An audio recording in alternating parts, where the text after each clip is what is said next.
Hey there, hi there, and a ho there, it's me, GameZar. You know, in the time honored tradition, since we're making videos again, in the time honored tradition of our channel, we do this little thing called Stoned History.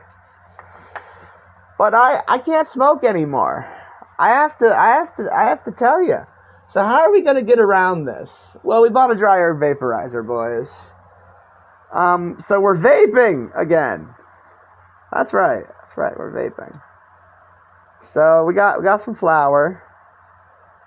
Let's load it into the vaporizer. Today we're going to be talking about the Indian Removal Act and the Trail of Tears, for those who don't know. So buckle up. It's going to be a dark one.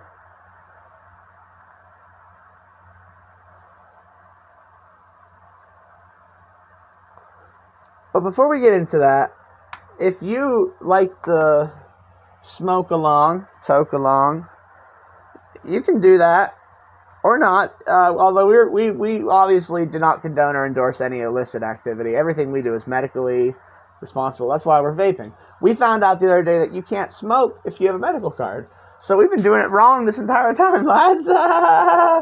Anyway, I gotta heat it up. It's gonna take a little bit.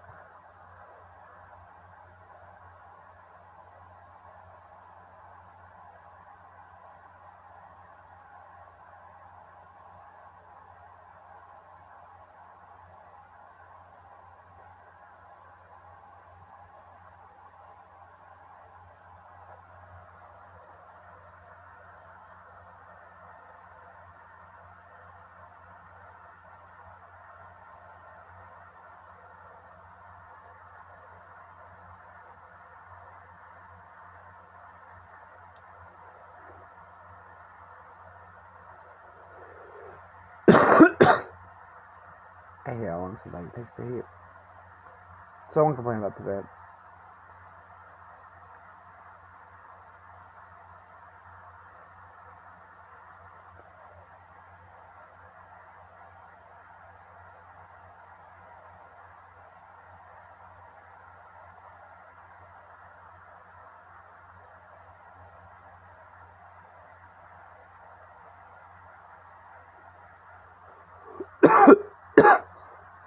There we are. I'm also cooking kebab today.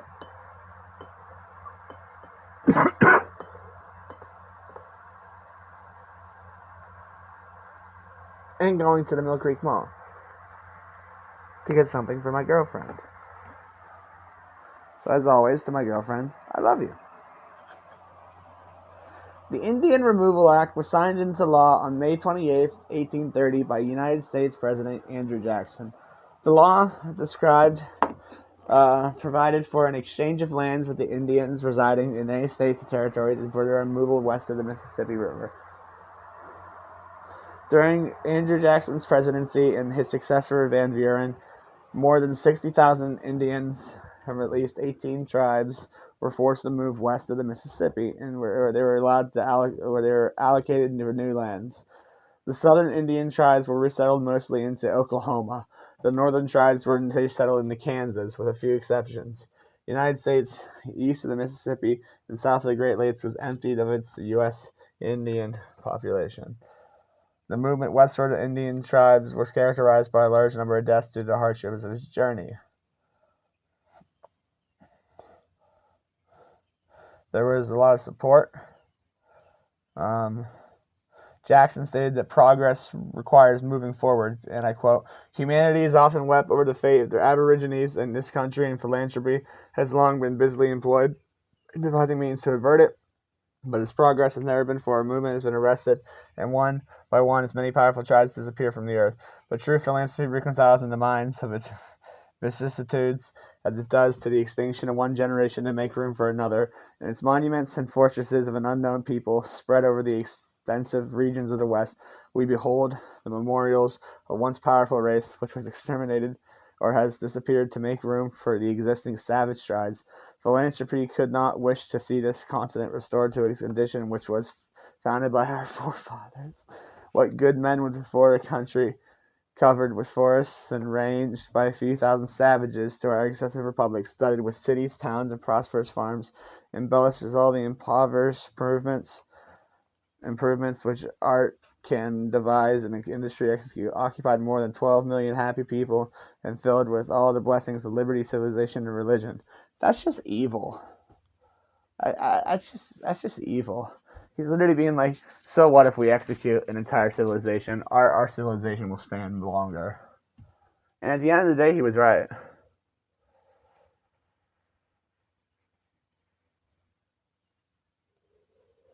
Only because we executed an entire civilization.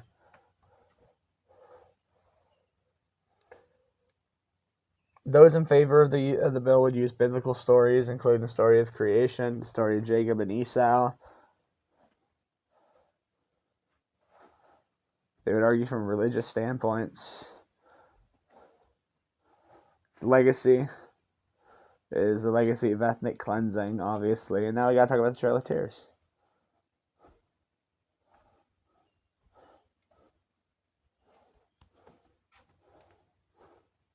It's the forced displacement and ethnic cleansing of about 60,000 Native Americans of the 5 civilized tribes, including their black slaves, between 1830.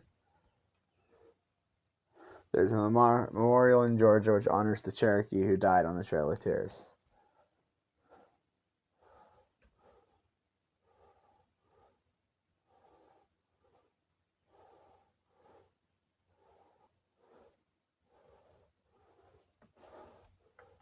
As part of Indian removal, members of the Cherokee, Muskogee, Seminole, Chickasaw, and Choctaw nations were forcibly removed from their ancestral homelands on the southeastern United States to newly designated Indian Territory. The Cherokee removal in 1838 was the last forced removal of the east of Mississippi and brought on the discovery of gold, resulting in the Georgia Gold Rush. This was not good.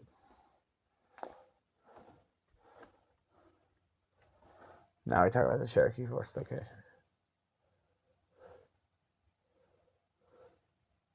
The Cherokee Trail of Tears resulted from the enforcement of the Treaty of New Echota. There were significant changes in gender relation within the Cherokee Nation during the implementation.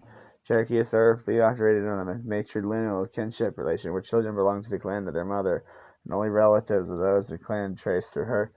In relation to the being matrilineal, Cherokee were also matriloquial. According to naturalist William Bartram, marriage gives no right to the husband over the property of his wife. When they part, she keeps the children and property belonging to them. In this way, the typical Cherokee family was structured in a way where the wife held possessions of property, house, and children. However, during the 1820s and 30s, Cherokee began adopting the Anglo-children concept of power, a political system dominated by wealthy, highly acculturated men and supported by the ideology that made women subordinate.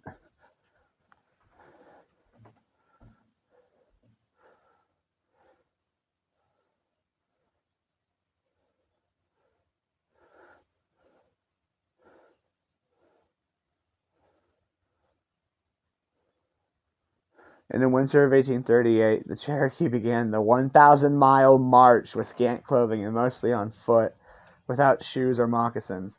The march began in Red Clay, Georgia, the location of the last eastern capital of the Cherokee Nation. Because of the diseases, Indians are not allowed to go into any towns along the way. Many times this meant traveling would go much farther to go. After crossing Tennessee and Kentucky, they arrived at the Ohio River across Golconda in southern Illinois. Around the 3rd of 1838, here the starting Indians were charged $1 a head, $30 to cross the river on Berry's Ferry, which typically charged 12 cents. They were not allowed passage until the ferry had serviced all others wishing to cross, and were forced to take shelter under Mantle Rock. And Berry had nothing better to do.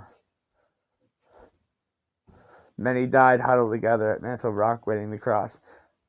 Several Cherokee were murdered by locals. The Cherokee filed a lawsuit against the U.S. government, suing the government for $35 a head, about $1,000 today, to bury the murdered Cherokee. volunteer soldier from Georgia, who participated in removal were counted. I fought through the Civil War and had seen men shot to pieces and slaughtered by thousands, but the Cherokee removal was the cruelest work I ever knew. Long story short, a lot of fucked shit happened. It goes on for like 7 more pages, dog. A lot of people died. We're already, yeah. Like I said, yeah. It's a good one, right? A lot of people forget that this happened during Jackson's presidency. A lot of people will just kind of skip over Jackson. Jackson was kind of a POS. Anyhow, that's all I really wanted to talk about. See ya.